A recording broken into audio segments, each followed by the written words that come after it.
wabarakatuh. Hai teman-teman, bagaimana kabar kalian? Semoga kalian selalu sehat dan selalu terhindar dari COVID-19. Jangan lupa cuci tangan, tetap di rumah aja, dan jaga jarak. Kalau kalian terpaksa keluar rumah, jangan lupa terapkan protokol kesehatan. Oke? Nah, pada video kali ini, kami akan membahas materi mengenai Islam, negara, dan kemajemukan umat. Pada pembahasan kali ini, kami akan mengerucutkan pada 4 pokok pembahasan, yaitu yang pertama, hubungan Islam dengan negara, yang kedua, pandangan Islam terhadap Pancasila, yang ketiga, pandangan terkait syariat Islam, yang keempat, faktor-faktor yang menyebabkan munculnya konflik beragama, baik yang seagama maupun yang berbeda agama. Sebelum lanjut pada pembahasan, bagi teman-teman yang belum cuci tangan, monggo bisa dicuci terlebih dahulu. Kalau udah, langsung aja yuk kita masuk ke materinya. Check it out! Nah, tadi kan sudah disinggung kalau materi pertama itu hubungan antara Islam dan negara. Jika kita melihat hubungan antara agama dan pemerintah atau negara menurut Islam, maka akan timbul 3 paradigma. Yang pertama, yaitu paradigma integralistik, paradigma simbiotik, dan paradigma sekularistik. Yang pertama yaitu paradigma integralistik. Paradigma ini menganggap bahwa konsep hubungan agama dan negara merupakan suatu kesatuan yang tidak dapat dipisahkan. Keduanya merupakan dua lembaga, yaitu menyatu dan saling berintegrasi. Contoh dari negara yang menggunakan paradigma ini adalah Kerajaan Saudi Arabia dan Republik Syiah Iran.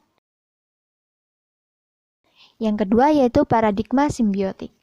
Paradigma ini menganggap bahwa hubungan antara agama dan negara dipahami saling membutuhkan dan bersifat timbal balik. Nah, agama membutuhkan negara sebagai instrumen dalam melestarikan dan mengembangkan agama. Begitu juga sebaliknya, negara membutuhkan agama untuk membina moral, etika, dan spiritualitas. Negara yang menganut paradigma ini adalah negara Mesir dan negara kita tercinta, yaitu negara Indonesia. Yang ketiga yaitu paradigma sekularistik. Paradigma ini menolak baik hubungan integralistik maupun hubungan simbiotik. Nah, antara agama dan negara. Paradigma ini menyatakan pemisahan antara agama dan negara dan menganggap bahwa agama adalah urusan pribadi dan negara adalah urusan publik. Contohnya nih, negara yang menganut paradigma ini adalah Amerika, Perancis, dan juga Inggris. Nah, materi yang kedua yaitu pandangan Islam terhadap Pancasila. Jika syariah Islam atau ideologi salah satu agama dijadikan sebagai dasar dan ideologi negara, maka hal itu tidak efektif dan akan berdampak mengesampingkan agama yang lain atau orang non-muslim. Karena melihat bangsa Indonesia multiagama, suku, dan budaya, maka tidak pungkiri terdapat perbedaan dalam merealisasikan hubungan dengan Tuhannya. Tentunya cara tersebut berbeda antara satu agama dan agama lainnya. Perbedaan tersebut hanya bertuju pada satu, yaitu Tuhan Yang Maha Esa. Nah, oleh sebab itu, untuk mencapai sistematis, di sini akan dibahas urutan 5 poin Pancasila, yaitu sila pertama, yaitu Pancasila sebagai dasar keimanan dan ketauhidan. Nah, menurut Islam bahwa dimensi keimanan terletak pada individu masing-masing. Seseorang tidak diperkenankan melakukan paksaan untuk mengikuti keyakinan tertentu. Demokrasi keagamaan.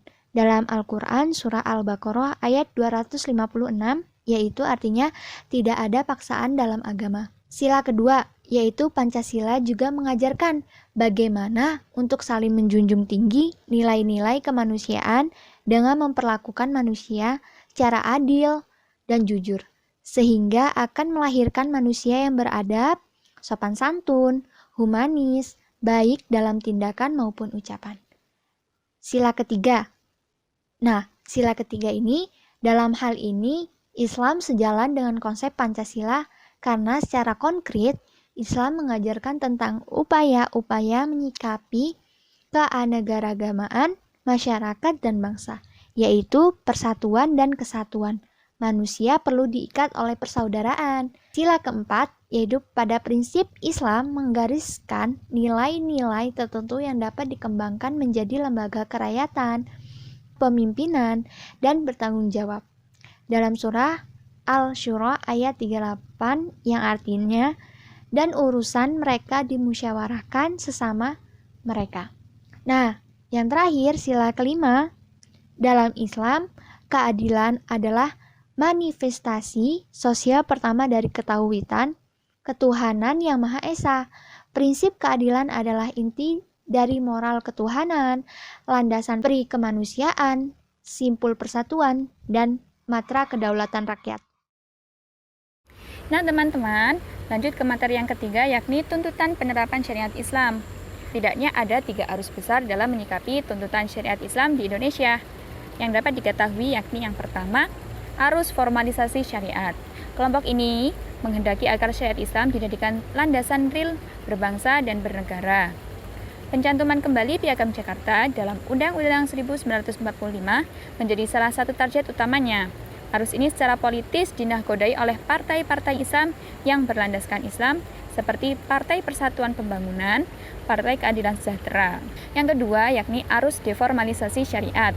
Arus ini memang kelihatan tidak segigih kelompok pertama dalam mensosialisasikan gagasannya, tetapi bukan berarti tidak mempunyai keinginan dalam menetapkan syariat Islam.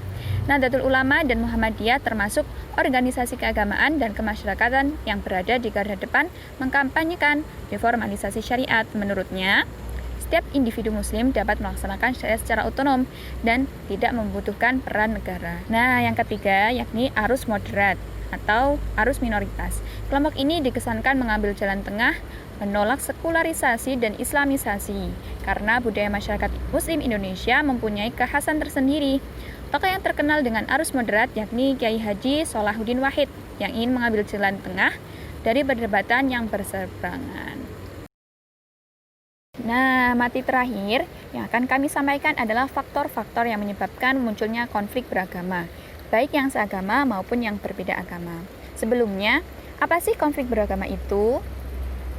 Nah, konflik beragama sendiri dapat dikatakan sebagai segala sesuatu baik perselisihan, perseteruan, pertentangan dalam bentuk ide maupun fisik, yang mana hal tersebut menyangkut nilai, klaim, dan identitas yang melibatkan isu-isu keagamaan ataupun isu-isu yang dibingkai dalam slogan atau ungkapan keagamaan.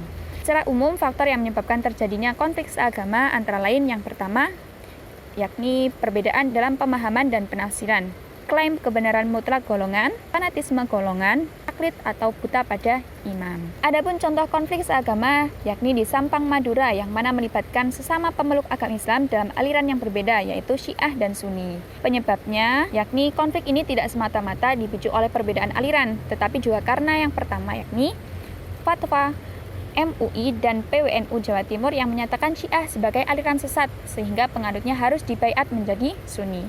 Yang kedua yakni Bupati Sampang terdahulu menolak keberadaan masyarakat penganut Syiah di wilayahnya. Yang ketiga, keputusan Pengadilan Negeri Sampang dan Pengadilan Tinggi yang menyatakan bahwa Tajul Muluk yang merupakan tokoh Syiah dianggap telah melakukan penistaan agama dan dihukum penjara selama 4 tahun. Yang keempat, konflik pribadi antara pemimpin Syiah dan Sunni yang diikuti oleh pengikutnya secara berkepanjangan. Nah, yang kelima, adanya kekecewaan politik calon Bupati Sampang pada masyarakat Sunni. Dalam hal ini, solusi yang digunakan untuk mengatasi konflik dengan menggunakan cara hukum, yang mana cara ini dapat memberikan jaminan kepada masyarakat bahwa keadilan ditegakkan dan kasus dituntaskan. Nah, cara yang kedua yakni dengan cara kekeluargaan, yang mana cara ini dapat menjadikan dorongan sosial dan moral sebagai rekonsiliasi atau membangun kembali kebersamaan, melewati masa sulit dan mengurangi trauma psikologis. Konflik antar umat agama. Secara umum, banyak faktor yang menyebabkan munculnya konflik antar pemeluk agama yang berbeda. Antara lain, klaim kebenaran mutlak agama, yang kedua, doktrin jihad, yang ketiga, stereotip antar pemeluk agama, yang keempat, permainan politik, yang kelima, pembentukan klaster, yang keenam, stratifikasi sosial, yang ketujuh, etika, kemanusiaan, dan rasa kebangsaan hilang.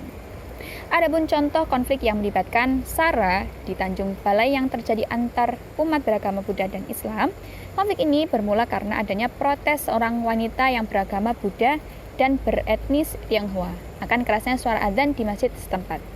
Nah, penyebab konflik ini tidak sepenuhnya disebabkan oleh hal tersebut, akan tetapi ada faktor lain yang memboncengi konflik tersebut. Yang pertama yakni kesenjangan sosial dan ekonomi. Yang kedua, arogansi dari etnis Tionghoa terhadap pribumi. Yang ketiga, keberpihakan pemerintah daerah terhadap etnis Tionghoa yang dipicu oleh kepentingan politik. Kebijakan dan perlakuan mengistimewakan orang kaya yang kebetulan adalah etnis Tionghoa. Faktor global yang mempengaruhi masyarakat berperilaku temperamental sehingga mudah marah dan cepat emosi dalam menyikap permasalahan yang ada. Nah, dalam hal ini, solusi yang digunakan untuk mengatasi konflik dengan cara pendekatan sosial yang mengedepankan musyawarah, hak asasi manusia, Kebhinneka Tunggal Ikaan, keadilan ketertiban, keberlanjutan dan kearifan serta tanggung jawab negara, partisipatif dan tidak memihak atau tidak membeda-bedakan. Bagaimana? Materinya cukup menarik bukan? Coba deh kalian ajak teman-teman kalian untuk berdiskusi mengenai materi ini. Pasti bakalan seru banget. Semoga video kali ini dapat bermanfaat bagi kita semua. Tetap stay healthy, stay santuy, and stay at home. Wassalamualaikum warahmatullahi wabarakatuh.